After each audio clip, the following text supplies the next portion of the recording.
Peace, yo, Halito. Hey, what's going on? Descamuchi. Estamos. It's What's going, going on? it's go, Alito. it's going What's all, you? What's it's poppin', family? it's going all right. Peace to everybody in the chat. We appreciate y'all coming on in. Yeah. Yeah, I'm in a headlamp. and so he gonna be what in and out and muting and all of that. So we're gonna be on here an hour. I'm gonna Yeah. share the link. If somebody want to come on within the hour, um, yeah, hurry up. All right. Let me see. All right, I'm gonna share it in the chat. So this is just the part 3, the final installment of the Freedman's Bank, the Freedmans Savings and Trust Company. Right. So I have pulled up here on the screen. All right, this is how you look up the United States Freedmen's Bank Records from 1865 to 1874. All right. So anybody that you think you got a connection to that Estelusti Freedman money, all right. All right. So this is a website. This is a website that I use for genealogy. It's familysearch.org. It's a free website. So whoever hasn't done their genealogy, or if you want to continue your search, you can go to this free website. I utilize it, and it has a lot of good information. I also have used Ancestry, but this one is on familysearch.org. And if you have any family members' names, you want to put them in here to see, do you have any records to have as a source? All right. So United States Freedmen Bank Records, 1865 to 1874. And So it's a name index, and what? name index and images of registers for 67,000 people who opened accounts in the Freedman Savings and Trust Company. This Wow. NARA microfilm publication M816 registers of depositors and branches of the Freedman Savings and Trust Company. So Wow. yeah, so we can either browse all 15,307 images, 301 images, or then they tell you this is how you use it. All right. We gonna And just how many did they say? They say 69,000? 67,000. 67. Oh, Yeah. that's a lot of people within a nation within itself. Yeah. So this is it just shows a tab of, okay, this is how you use it. Well, hold on. Where did it go? Hold on.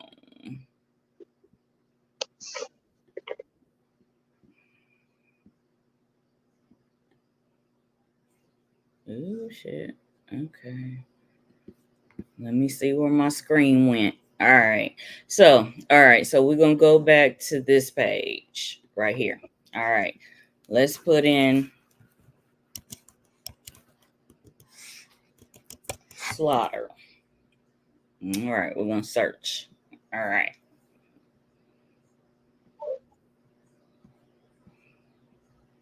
Okay, so Millie Slaughter, all right.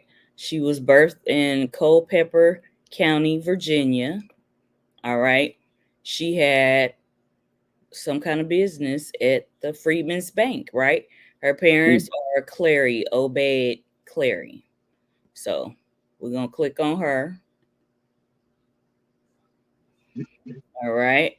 And so it says bank, United States Freedmen Bank Records, 1865, 1874. And it has her name, her residence place. It was in Causey Street, number 20. Father name was Obeyed. Mother Clary, female. This event took place in 1868. All You right. say Obey Obey? Obed. Obey. Yeah, Okay. Obed is in dog. Oh, So these are who she had listed or whatever, and then it says no kin in the city. All right. So this is, let's look at this document. All right. So let me see. Can y'all see the document? Hold on. yeah, we see it's up. All right. Okay. So this document, I gotta make it big so I can see it. Let me put on my glasses. I believe I did share the link. If anybody want to come in, let me make sure I did press enter. All right. Hey, to my country in the chat, Yeah. how y'all doing? All right. Okay, so this is Millie Slaughter. All right. So this is just a record. I'm gonna try to make this shit big because it's little. All right. So these are records that you want to look for, right? To see if your ancestor had an account here. All right. Let's see. All right. So Greetings. all right, up here. Okay, here, right here. All right, Millie Slaughter. This is her name right here. Date and number of the application was June 22nd. That I can't read that shit, but I'm assuming it's 1868 because on that record that I just read, it said 1868. Whoever wrote that, their penmanship sucks. But anyway, all right. So go on down. It just says her place of birth was in Culpeper, Virginia. Her residence was Causey Street, number 20. Her occupation was housekeeping and works something. No kin in the city. All right. And then it lists her it says, oh God, this writing is horrible. Willis Place. Okay, this was in Culpeper, so it just looks okay. And see over here, just look at this where they have date and number of application, name of master, name of mistress, plantation.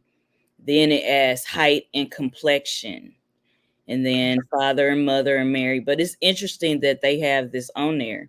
Name of Yeah, master and madam. Yeah, Yeah, mistress. yeah, mistress. And then it has plantation. So like this person over here, we're gonna just look at, different people just to show y'all what the records are gonna look like, what they entail. So this one over here, this is Nancy Jane Whitfield, and she applied on June 27th, 1868. The name of her master was something Munplan. Yeah. And then her mistress was something and 2.5 something. I don't know. The plantation was raised in Georgia. Her height and complexion doesn't have height, but it says she's black. That's her complexion. She's a widow. Name of her children were George W., Jeremiah, and somebody else. Regiment and company. And it lists something there, her place of birth, her residence, and then they have remarks down here. Has a brother, Wade W. Okay, so if this was your ancestor, so you will follow her, the genealogy from her, like her mother and father, her kids, her brother. The remarks said her brother was Wade W. And the place was Chickasaw County. Right. So you would just you want to search these names. Anybody that's connected to her, if you know like this is your ancestor, you can look into seeing the records. This is record number 509 right here. Mm-hmm. Yeah, so you can just look it up. So this is just, a way where you can see, if your ancestors are on here. So does anybody have any questions or comments in the chat? Let me minimize this a little bit. Okay. Thank you, Big Pontiac. Thank you. Big Pontiac. All right. Nobody has any questions or comments so far? All right. Let me go back to before that record, when year that record said they had a master? Because then they supposed to have the Emancipation Proclamation at that time. Yeah, but some people, some people still stayed on the land and worked. Yeah, and worked. So some people still had a boss, a supervisor, all of that. So as you can see, a boss is known as master, and those who are employees are servants or slaves. Yeah. Yeah. So that's just, some examples of how these records look. Let me see. And if y'all didn't know, the word boss, the etymology of that word is Dutch for master. Yeah, that's why you're not supposed to say you got a boss. Right. Yeah, that's why I use that analogy. Right. Yeah. So, okay, I'm on this other tab. Let me pull it up. So let's look at this real quick. Okay. All right. So this is when I clicked on the tab, it just shows you how to use this when you're searching, and it just gives you all of these different things if you have questions. National Archive collections, if you want to look at images, the branches about the Freedmen's Bureau. Then it says, how do I search this collection? Search the index, view the images. How do I analyze the results? What do I do next? I found the person I was looking for. What now? I can't find the person I'm looking for. What now? Research helps. And then they have all these other collections. So it gives you tips if you don't know how to use this. Okay, so it does give you instructions, which is cool. Right. Yeah. Let me see. Records of the Comptroller of Currency. All right. So these are the branches, the Freedmans Bank branches. Y'all can look on here. You got Georgia, Maryland, South Carolina, Mississippi, Alabama, Kentucky, Arkansas, Virginia, Tennessee, Mississippi, Natchez, Mississippi, North Carolina, New Orleans. They have it in New Orleans? Yeah, New York. What part of New Orleans? Philly, Port City, Shreveport, St. Louis, Missouri, Florida, Washington, D.C. So these are where the bank branches were located. Now down here it just talks about kind of what we talked about the last two, where it says about the Freedmen's Bureau, the Bureau of Refugees, Freedmen, and Abandoned Lands that was established in the War Department in March of 1865. It was commonly called the Freedmen's Bureau and was responsible for the management and supervision of matters relating to refugees, freedmen, and abandoned lands. The Bureau assisted disenfranchised Americans, primarily misnomer African Americans or freedmen, Estelusti, Dark Indians, with temporal, legal, and financial matters, helping them to become self-sufficient. They distributed food and clothing, temporary medical facilities, acquiring back pay. That's important. Acquiring back pay, bounty payments, and pensions. Facilitating in the creation of schools, including funding for Howard reuniting family members, handling marriages, providing banking services. The establishment of the Freedmans Savings and Trust Company, or Freedmans Bank, functioned as an agency of the War Department from approximately June 1865 until December 1868. In 1872, the functions of the Bureau were transferred to the Freedmen's branch of the Adjutant General's Office. All right. They assisted over 1 million dark Indians, including nearly 4 million emancipated slaves, which was over 25% of the population of former slaves in America. The records identify those who sought help from the Bureau at the end of the Civil War. Most supplicants were free slaves, some of which military veterans. In addition, a few veterans who were not, they include some people that were not, a few veterans who were not misnomer African Americans also sought help from the Bureau.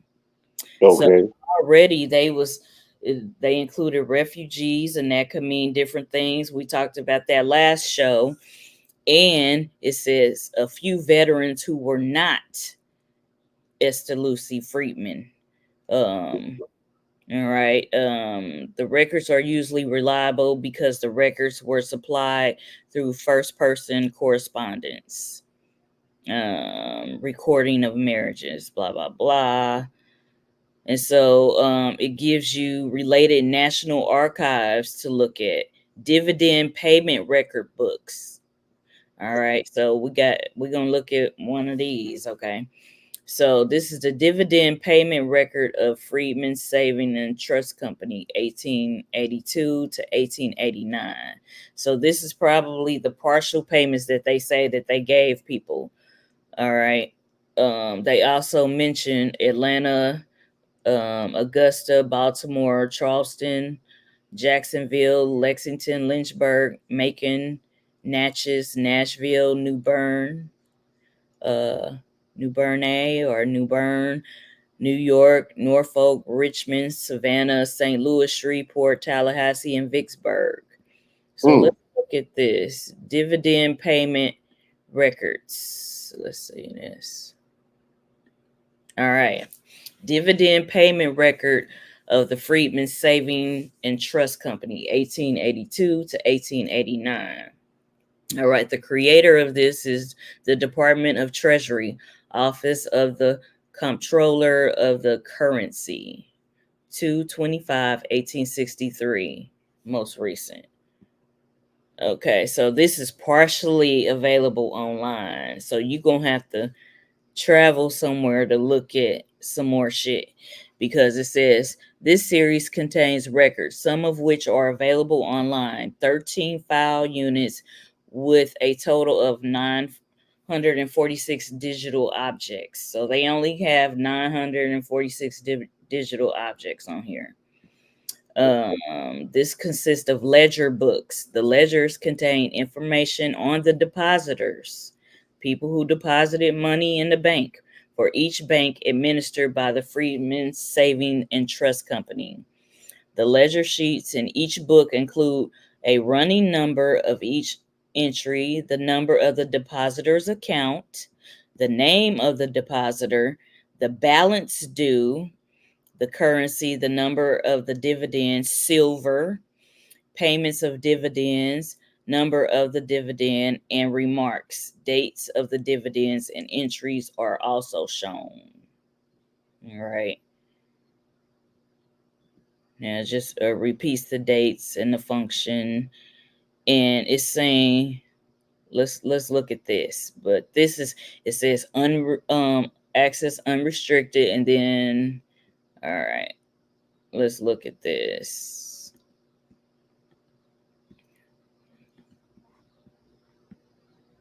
All right, ledgers, account books.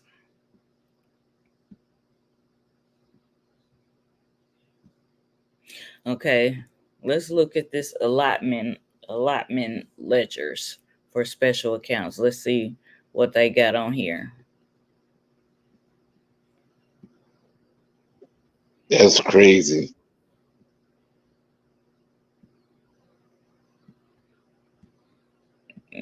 So it's like partially saying, okay, so look, this is Broomville, Colorado. The number, so this is the National Archives at Denver, who has this, I guess. If you want to copy this for reference, reproduction, and preservation. And this is the access number. So if you want to look at these archives, this is the control numbers you want to tell them you want to look at.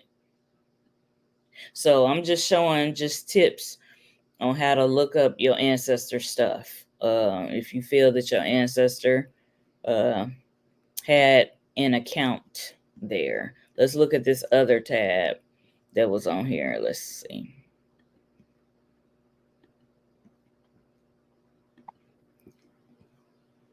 Okay. All right. So these are letters sent by the commissioners of the Freedmans Savings and Trust Company by the Comptroller of Currency. Then they got minutes and journals of the Freedmans Savings and Trust Company, annual reports, signature books, deposit ledgers, dividend payment records, loan and real estate ledgers. And this was in January 1st, 1870 to 1916, December 31st. So they have a lot of stuff that y'all can look into. Let's look at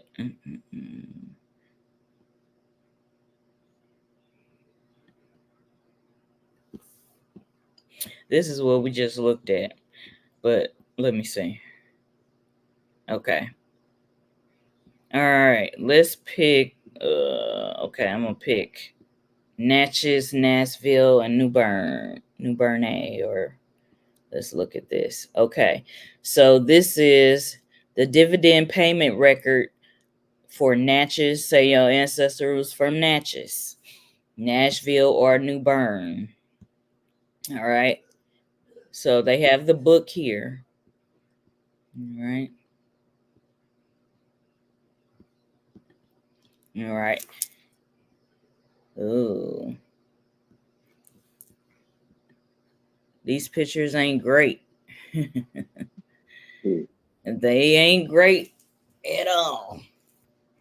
But yeah, to the physical place to look at the physical book. Yeah, so this is just that's amazing how they had that many people. And if you had that many people and they said that what it was $5 or it was a nickel turned to $1 or $5 or something. they said basically it equals $1 today to open the account, basically. What, 5 cents? I believe it was 5 cents. Yeah, it was 5 cents. And it's equal. They said it's equal to $1 today. But this is just interesting. They have the books, so you know they got the information. Right. So all you got to do is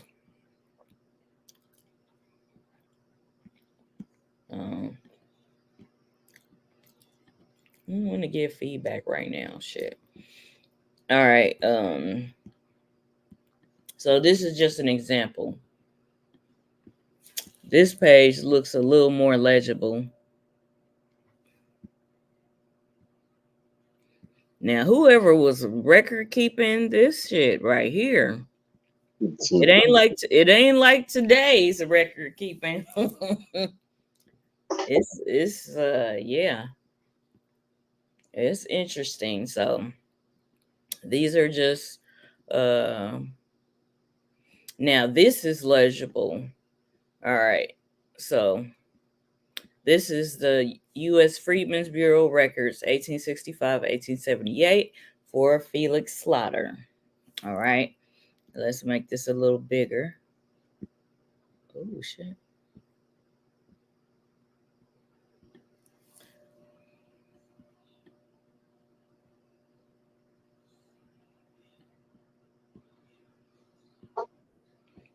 Okay, down here. Oh, okay, down here.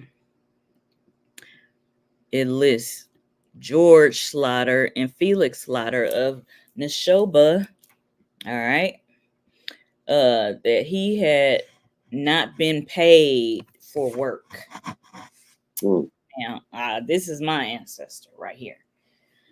So this is just one of them. He had not been paid for work. And then they have some kind of in 1865 and 1866. So I need some of that money that he wasn't paid. But yeah. So this is just an example. So I just showed this as an example. I did find one ancestor on the Freedmen's Bureau records concerning the bank. So I'm gonna do my due diligence. Does anybody have any questions in the chat? Peace to everybody tuning in. We looking at the bank records. All right. We're looking at the bank records. All right, so this is where we started. We used Millie Slaughter as an example. And the person next to her, in case y'all missed it, it listed that this person still had a boss, a master, and a mistress. And so when they applied to get an account opened at the Freedmans Savings and Trust Company, this is what they had to list. Had to list all of this stuff: name of master, mistress, the plantation, what complexion they were, your next of kin, your birth date, and if you worked for a company, a regiment and company. A regiment is that that's like a military service. Yeah, and this one was she had a brother in Chickasaw County. So yeah. Let me see. It was another tab I wanted to look at. I was trying to see some images, like if they had pictures of people. They probably won't, but let's see. We looked at I'm gonna try to pick southern states. Let me see. I did pick Natchez and Nashville last time. All right, this one was in for Macon, Georgia. Dividend payment record. All right, so this is probably some of the partial payments. I don't know, but they got some payments. And what we read in the first installment was that they did give out partial payments to people when they closed the bank down. Right. So this is the dividend payment record for Macon. All right. And this just has 37 images.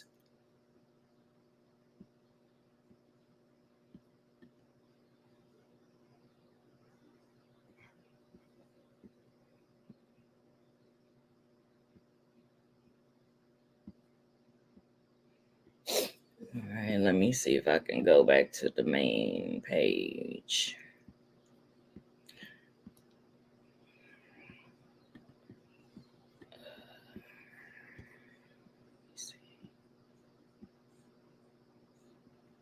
Y'all quiet today. Yeah. I think attitude. What's going on? Sure, I'm enjoying this and everything, and just enjoying the lab.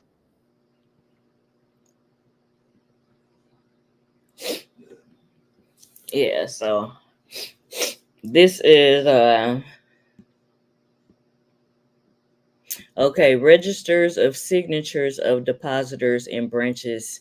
Let's look at this. All right.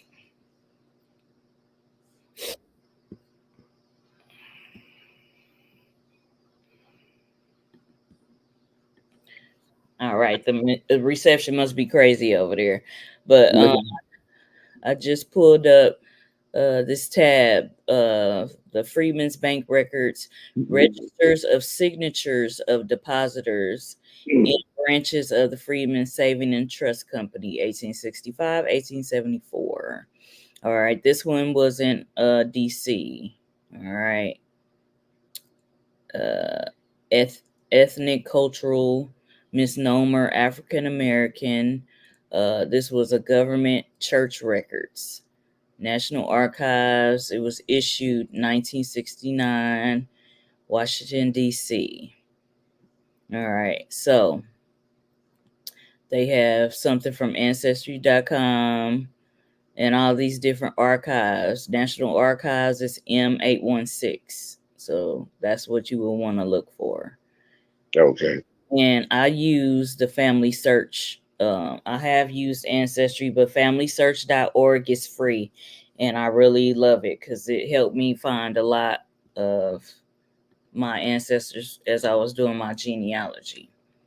And don't forget, the Mormons also, they used to have one that's free. I think it's still free, if I'm not mistaken. That one, I forgot the name of it. I think you got to pay now on that one.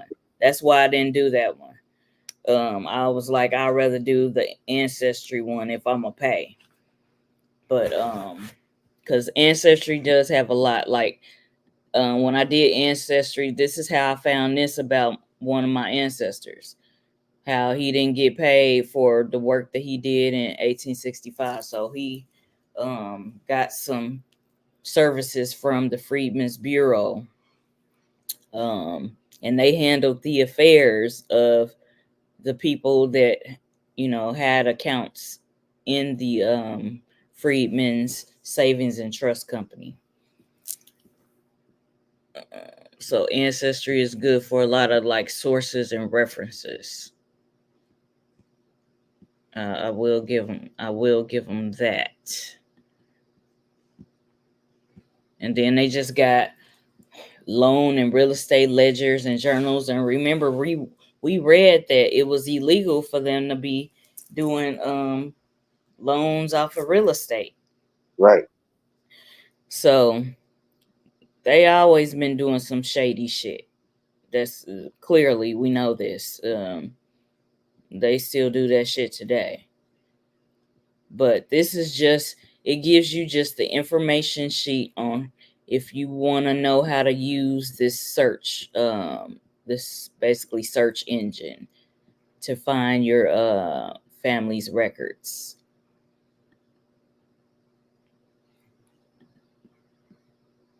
Let's go back. All right, we had looked at Millie.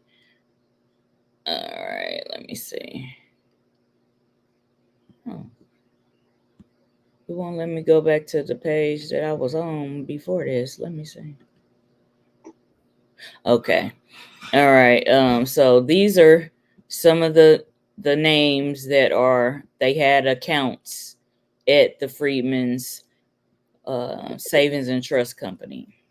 All right. Mm-hmm. So this is the tab. If you go to familysearch.org, this is the tab you want to go to. All right. And it says this is where you can look up the Freedmans Bank Records. So if you want your money or your ancestors' money, or to see if you even have some money coming, this is where you want to start looking.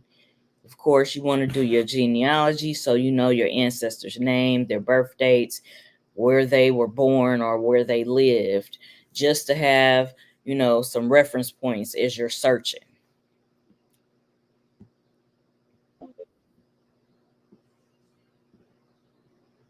Let's look at this. All right. All right. Before we clicked on how to use it. So it broke down how to use it. All right. Now this is everything that they have, right? These are the branches. All right, the city and states. All right, let's look at this descriptive pamphlet right quick.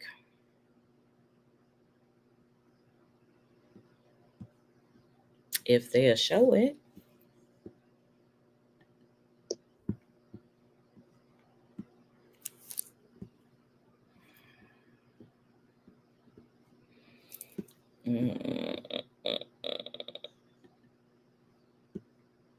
It ain't showing nothing on here.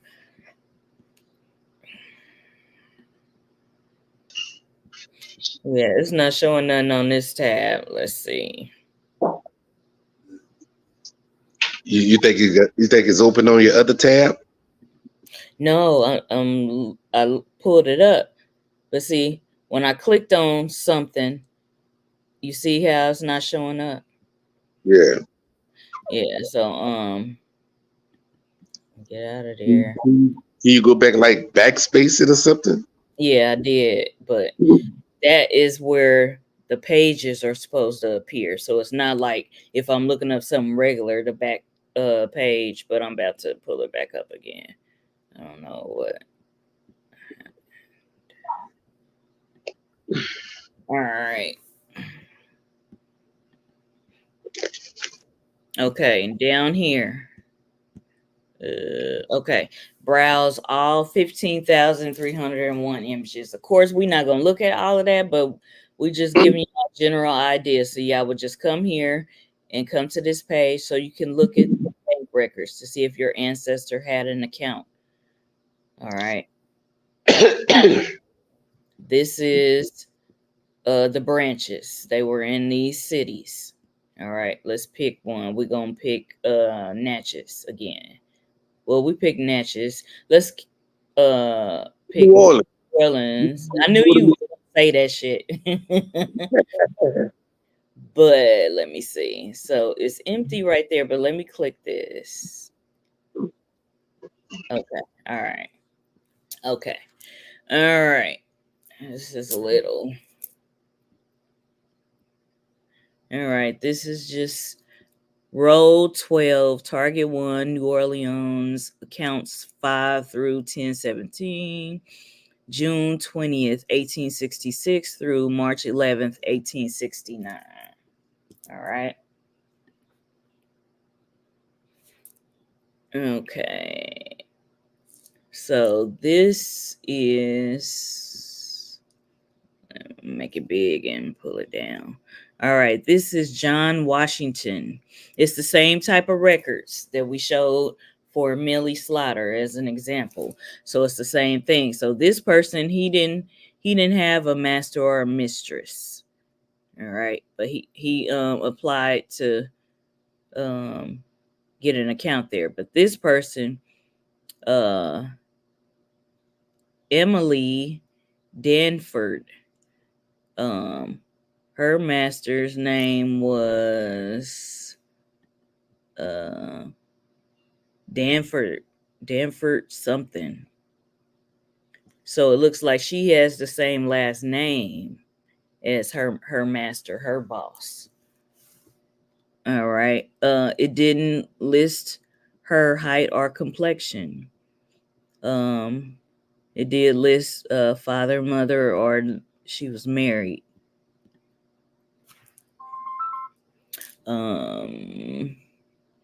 She was born in Louisiana, residence St. Louis, occupation cook. All right. Remarks. Cooper can draw. I don't know. But this is the little signature down there. So this is just how you can look at the records. Yeah, it's how you can look at the records. So once you click on view all images, it just shows you the city and state. Let's look at St. Louis. It's the same thing. You just will go up here and it'll show you the accounts, people who had an account there, and they have on record their application. So this is proof of these people had an account in the Freedmans Savings and Trust Company.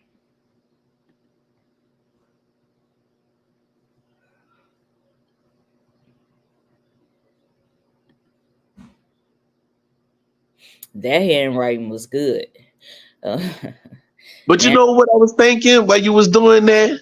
It what? seemed like when they asked Kamala Harris, was she gonna do anything for black people? She was like, "Oh, I just can't do nothing just for black people." It seemed like every time, right, try to do things for black people, it seemed like it was always something getting in the way.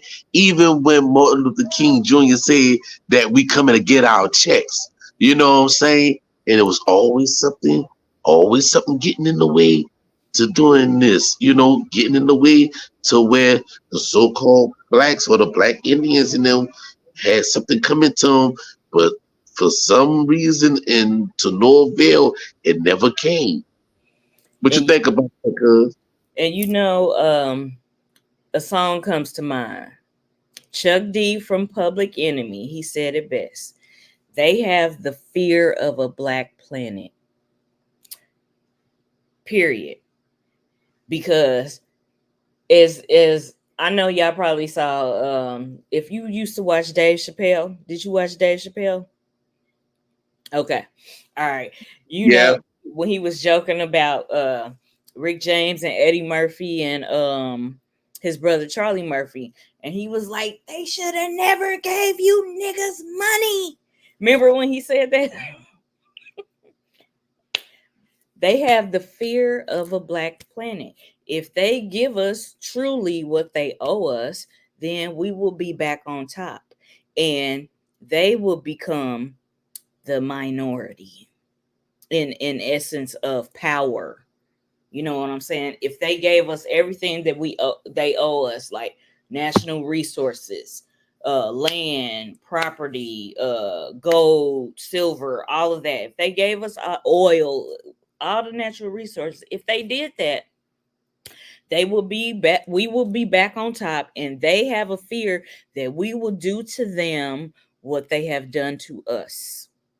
So they're gonna always throw a monkey wrench in it. And even since this is dealing with the law, black has no standing in law.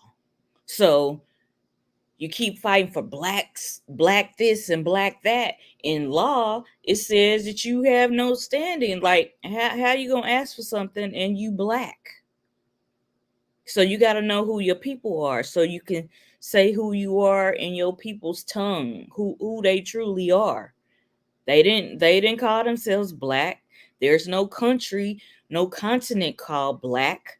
So in my opinion, that's another reason, besides them having the fear of a quote unquote misnomer black planet.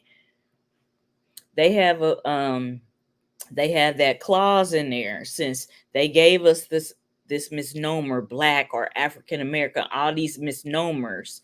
Then on paper you can't, or in the law system you can't claim anything because it says you black. That means you don't have no rights, no nothing. What you feel, cuz? Well, that goes back to the Roman Catholic Church. You know what I'm saying? Dealing with the black codes. Yeah. That's why they call it the Christian black codes. Yeah. Yeah. So it's gonna be hard. This is why. And it's like, even with her saying the boule, okay, people just quote unquote elite, they know who the fuck we are. And they probably getting money because they know how to put their shit down on paper. I bet you they ain't put they black on paper. But they telling everybody else black, be black and proud and all this stuff. But on their paperwork, if they getting any money from their ancestors' line or anything, I bet you black is not listed anywhere on their paperwork. I'd be willing to bet money. Well, I mean, if you look at it, right, Jesse Jackson, he's supposed to have been Omega Psi Phi, but he's a Cherokee, Yeah. Martin Luther King, he's Alpha Phi Alpha, but he was Creek. You know what I'm saying? So what's really going on? Exactly. They know their genealogy. Do you know yours? Is the $1 million question. $1 million question. So, if you find your ancestor on here, they refer to the freedmen as Estelusti, which is a Creek word. We broke that down in the first installment about Estelusti. So,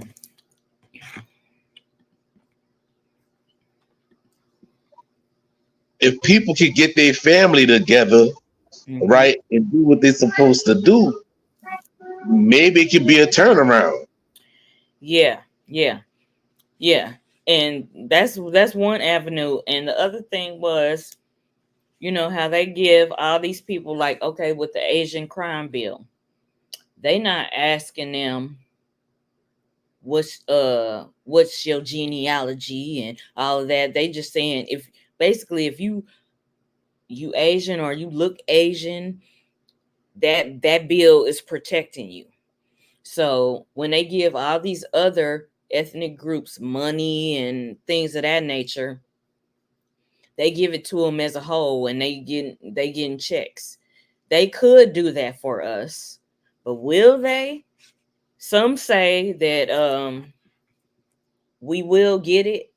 This is, some people's thoughts on it, but let me look up Claude, because we didn't look this up last time. Claude Anderson, reparations.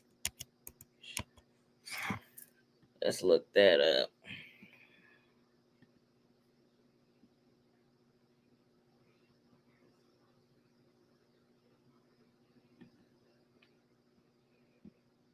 All right. It says Anderson, case for reparations. All right.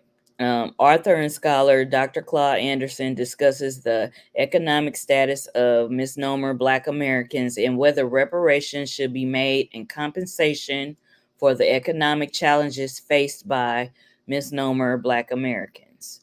And so this is a little video. It's 27 minutes.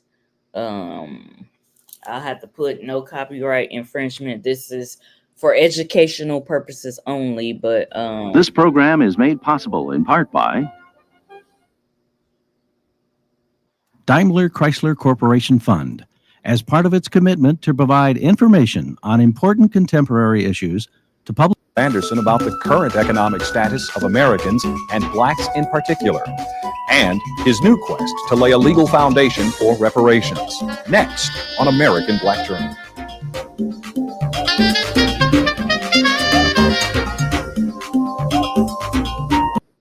Blacks don't practice economic collectivism, the group would become a permanent underclass by the year 2010. 6 years have passed since that projection. And what is the economic status of Blacks in America today?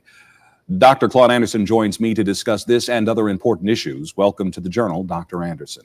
Thank you, Daryl, for inviting me back again. I feel like I'm back at home. Well, you're one of those resource people that are high on the shelf with us, and we have to have you back just to check in with the status.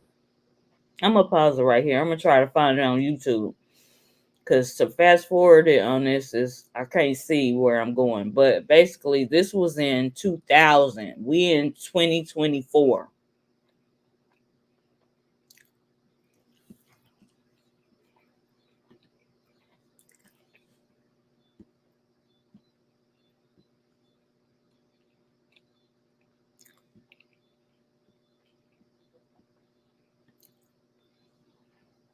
Okay, this was on C-SPAN.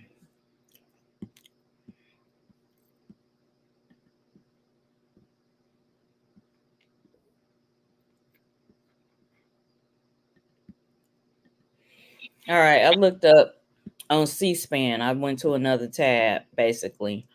Okay. But Reparations for Slavery, Congressional Black Caucus Foundation. So they done already had meetings about this, and this shit is like 2 hours. Yeah, with Maxine Waters and everybody else. Yeah, so y'all can see this is Claude Anderson and the Black Caucus. So y'all can look this up independently if y'all want to watch this. That video is but it's 2 hours long, but DL Hughley, from what I know, he ain't spitting nothing like Estelusti Freedman or Dark Indians or going off of your indigenous tribe. He's still on the black shit. So he ain't a good reference. At least Q, I know he knows who we are. You mean Steve? No, well, no, she said DL Hughley was talking about reparations before. Oh. And I said he ain't a good fucking source because he's still on the black shit. But these are just examples of people, like they actually had meetings about this. The Congressional Black Caucus Foundation, they had this legislative conference. Claude Anderson is one of the people that actually went through some kind of process to seek reparations. We hear a lot of quote unquote stars talking about it, but he done put in some work. So this is a reference. So if y'all want to check out Claude Anderson and everything that he has done to try to get reparations for misnomer Black people. So these are just, examples of people. Like that? Yeah, these are just examples of people that have tried to get reparations. And where is that tab at?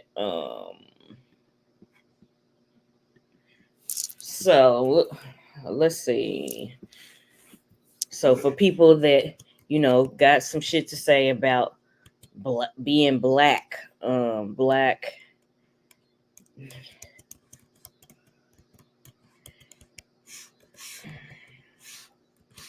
And I'm gonna pull this up.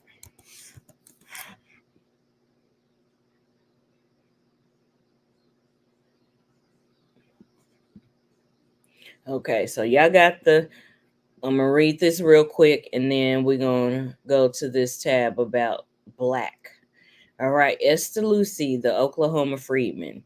All right, the word Estelusti is taken from the word in the Muskogee Creek language describing a misnomer Black person. It is known that many Africans intermarry with Native Americans, but less widely known is the fact that many Native Americans also own African slaves and fathered children with African slave women. As a result, thousands of Americans have Black and Indian ancestry within the 5 nations, the Cherokee, Choctaw, Chickasaw, Creek, and Seminole. Historians find thousands of records documenting the history of those misnomer African people living within the Indian nations. More than 20,000 were adopted into these nations and at the end of the 19th century. So, and then they give an example of the first known Black Indian slave in the Battle of Talima. Cherokee and white settlers were fighting over land when an Indian warrior of some significance was killed. His wife was outraged by his death, and she ran to his side, seized his weapon, and killed her husband's assailant. Her bravery was rewarded by her kin, and her prize on that day was an African slave. This woman rose to a very high status in her nation and was given the honor of being, yes, the beloved woman, Guga. All right. In the Cherokee Nation. Her name was Nancy Ward. By the 1820s, she was a wealthy woman purchasing Black slaves on her own. This is disturbing. And I have read the story about Nancy Ward. Even Wilma Mankiller too. All right, accumulation of slaves in Indian nations. The time between the late 1700s and the 1830s were critical years for Native people. The Cherokee, Chickasaw, Choctaw, and Creek nations' culture underwent tremendous change, being impressed with the white settlers' communications through what he called talking leaves. It's Sequoia developed the Cherokee alphabet. Many within these nations were influenced by the mixed blood leaders. There was a lot of mixed bloods even back then, y'all, who preferred to dress. Some of them preferred to dress like European settlers. During this same time, missionaries descended up on the nations, bringing Christianity to offer as a replacement for traditional native religious practices. The preferences of mixed blood populists for the new lifestyle and culture gave these four nations the nickname civilized tribes. One additional institution was embraced by these nations: black chattel slavery. So y'all can read this. Indian freedmen. So there are some Indian freedmen. The Estelusti is a Creek word for a misnomer, black person with Indian ancestry. All right. Quote unquote misnomer Creole. All those derivatives. Mulatto. They got a whole bunch of names. All right. The Indian freedmen and the Western frontier. These years following brought more change and development in the United States, and the freedmen of Indian Territory were again part of the story. The former slaves of the Indian nations were bilingual, an asset to both factions in the settlement of the West. Additionally, their farming skills earned them a significant role in the production of food for many in the territory. Eventually, the nations were directed to adopt their freedmen. All right. They was adopting their family members, basically. All right. They adopted their freedmen, according to the terms of the Treaty of 1866. The Cherokees and Creeks did early on, and the Choctaws reluctantly followed suit in 1885. The Chickasaws never adopted their freedmen. All right. And so they just this is an example.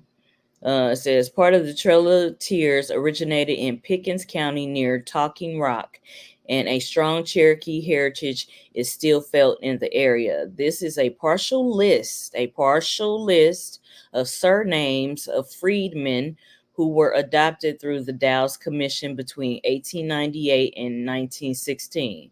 There are many names that are familiar to Pickens County researchers as being early settlers of the area. So you have these last names, these surnames, all right?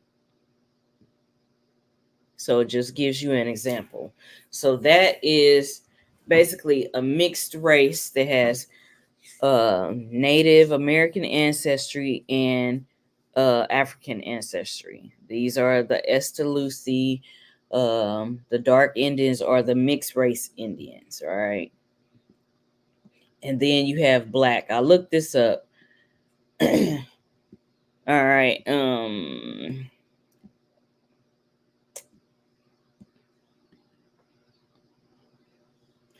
Okay, it says in U.S. law, the term black, not of Hispanic origin, has a legal definition that includes people with origins in any Africa's black racial groups. It also includes people with the origins in North America's original peoples. So they even know this.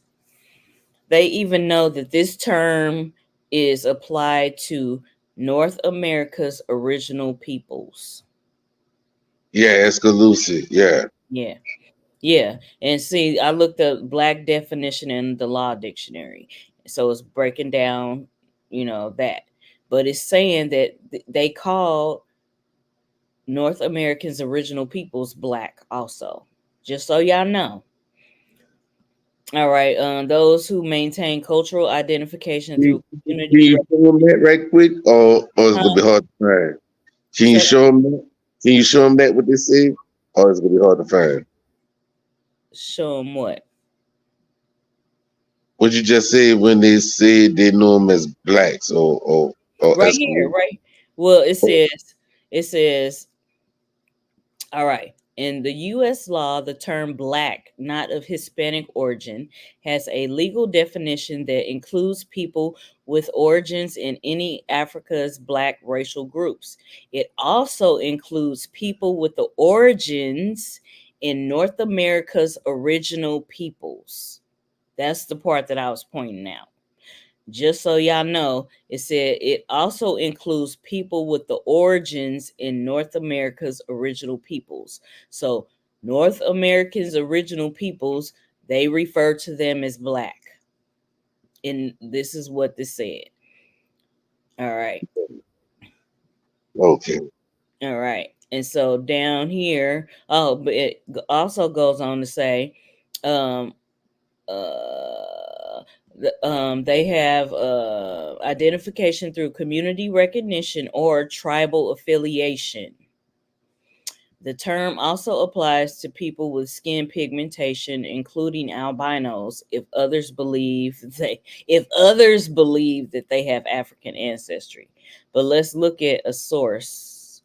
Let's see. Let's look at this one. Color definition and legal meaning. The Law Dictionary. Let's see. I was trying to look up Black so people can see this. We put it up before, but I just read y'all what it said about North America's original peoples. They were referred to as Black also. Just so y'all know.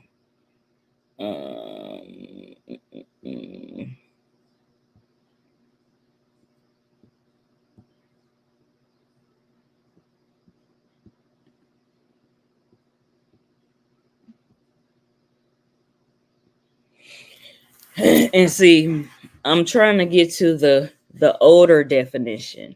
They have updated it to this, but there's an older definition. Okay.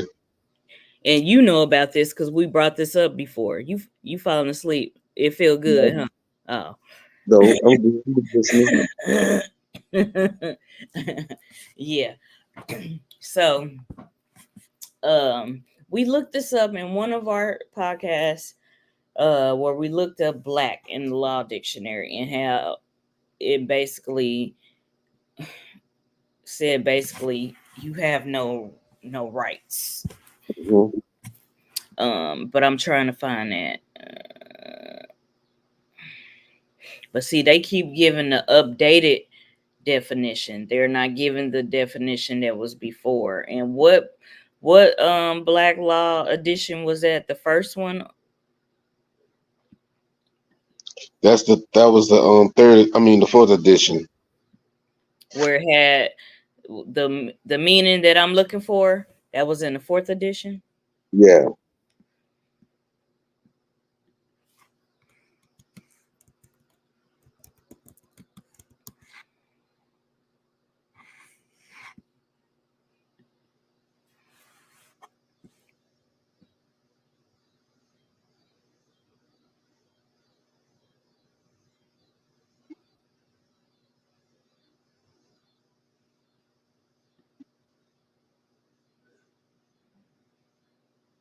Okay. Yeah. When we looked it up last time, it was saying this same shit. Like it goes to person, and yeah, person is a human being considered as capable of having rights and being charged with duties. So this is the definition of a person. Yeah, the person is a human, and a human is a thing, which is a monster, according to law. Yes. Let's see. They got this shit. Let me see.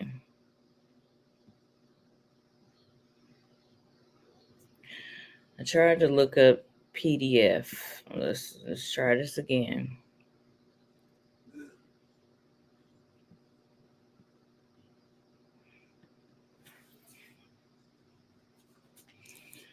All right. Because we went through most of the alphabets. Well, we only went through, I think, B and another alphabet. Let me see.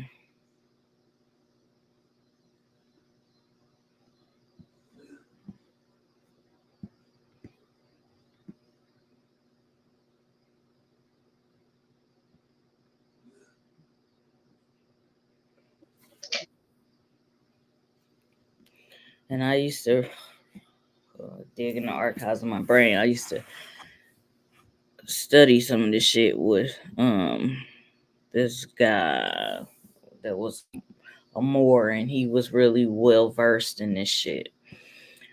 But he was one of them ones that wasn't trying to get people for money though. Let me see.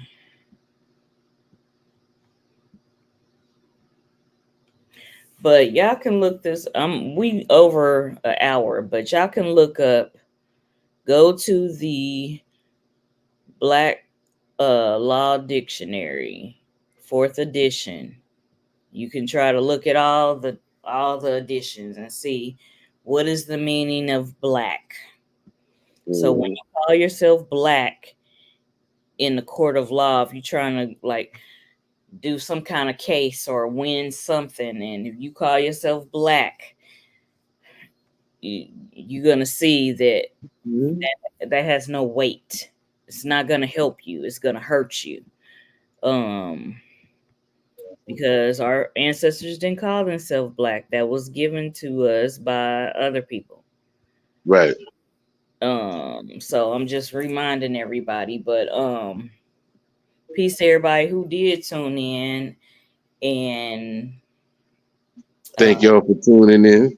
Yeah, and did nobody have any questions or comments? We at 1 hour and 7 minutes. I'm gonna share it one more time, and then we can go to 1 hour and 30 minutes. Just a second. Don't be afraid to join in and voice your voice. Speak your speech. Speak your speech. All right. Speak your mind. Right. Yeah, that's an inside joke. I have to tell you about it later. But yeah. So that I got the link in the chat if anybody want to come on. Oh yeah, you got to. Cause you money off that. Let me show you the hat. Where they right there. Right. Strong. But in this episode, we did break down how you can look at the records to see if your ancestor was labeled an Estelusti Freedman and they had an account in the Freedmans Savings and Trust Company. We showed y'all how to look it up. Look at the bank account to see if they had account there. All right. Then there's a list where you can look at the dividends, where they paid any money, and you get with a lawyer, really somebody that's savvy in indigenous law, or just a good lawyer that you trust to help you go further and get your monies. All right. Your monies, your allotments, your land, whatever you feel that you are owed that your ancestor had. Okay. So we did break that down. If y'all just tuning in, y'all can, rewind it once, So who will come in and join in with us for the little time being? Nobody saying nothing. We got 21 minutes. So, but I was trying to find the definition of black. I'm in the 4th edition right now, but the little AI thing kind of says some stuff, but that's not what I wanted to look at.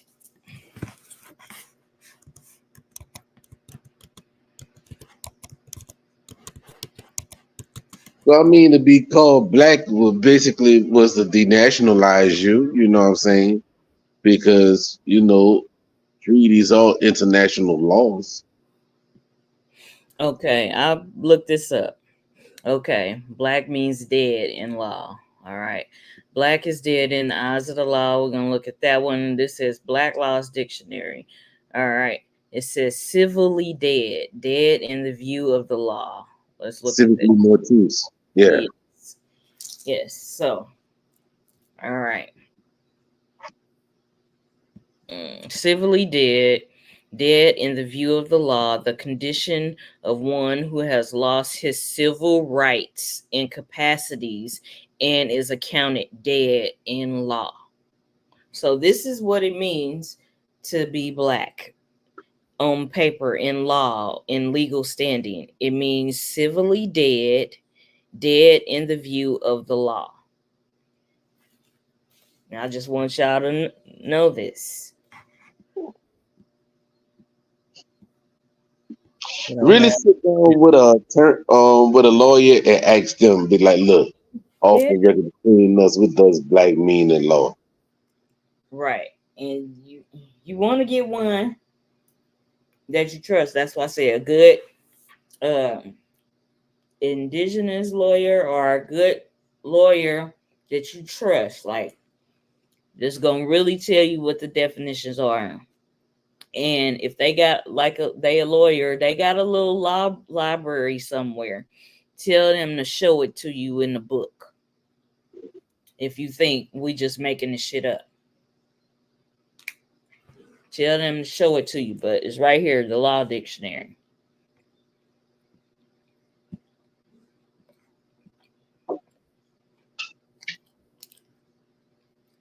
Silvatir mortis definition.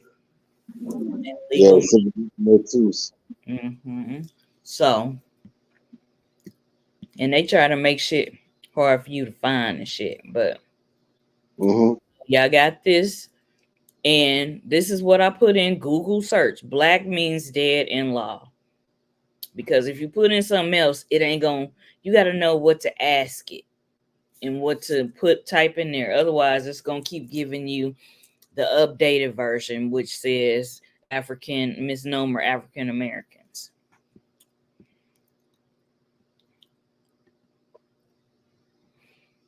Okay.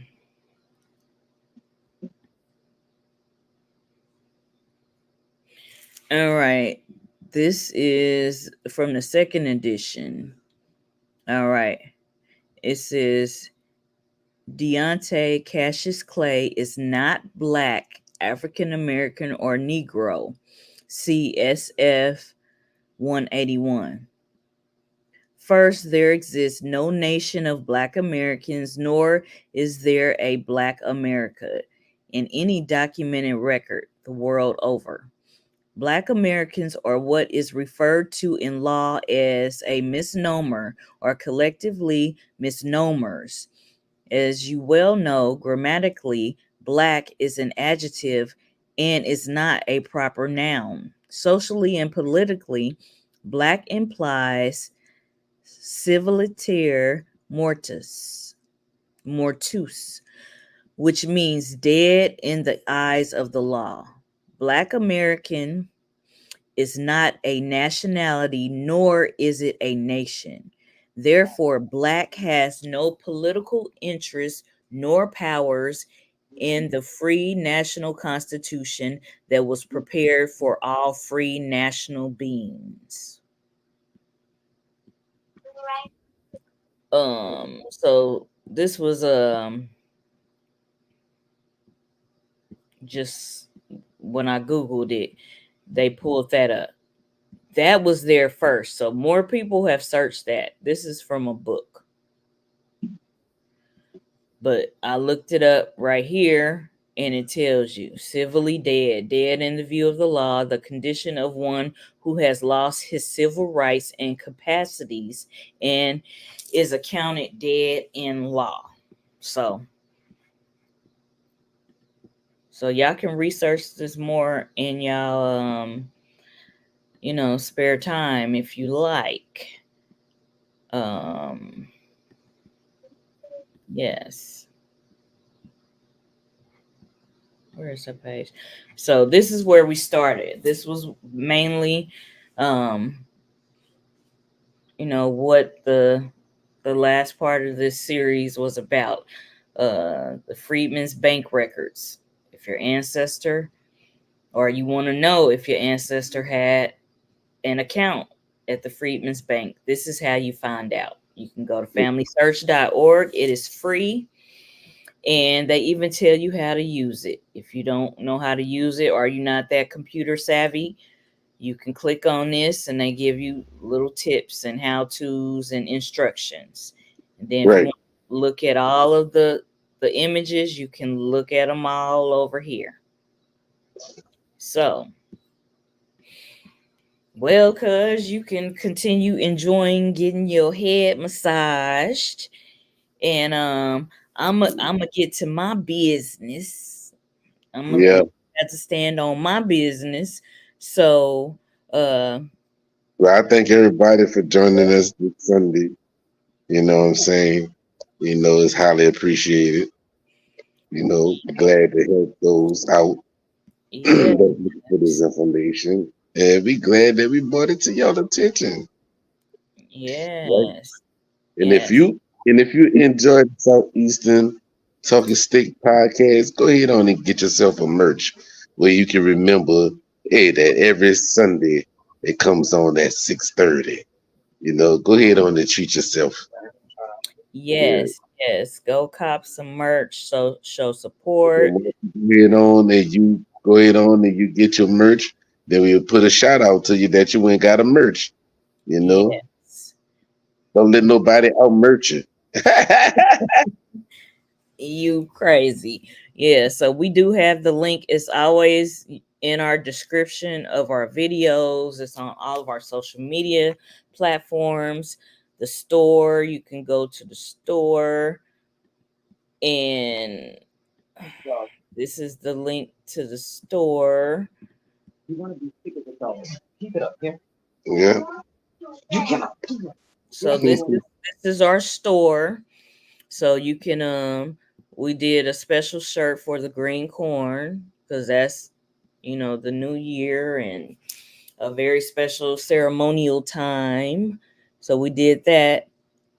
And then this is the main collection right here. We got the Mm-hmm. shirt, the bag, we got the coffee or tea mug. And then in the other design, we have hoodies because it's about to be autumn, come October basically. So we got hoodies. You got a birthday coming up. We can go ahead on and put it on our board. You know, and let people know it's your birthday. You know. Yeah. So we got pillows. We got even the slides. We got phone cases. Coffee cup mugs. Yes, we got hats. We got aprons for all you grillers. It's still warm and nice outside. You can get you one of those. You can get you a blanket. It's about to be autumn, and for winter time. We got shirts, another mug with this style. So we even got a bandana. So if y'all want to support, y'all check us out. In the description of all of our videos, we have our store. So we thank y'all for tuning in. Wado Yakoki, Shonabis Chi, for everybody tuning in. Peace. Peace.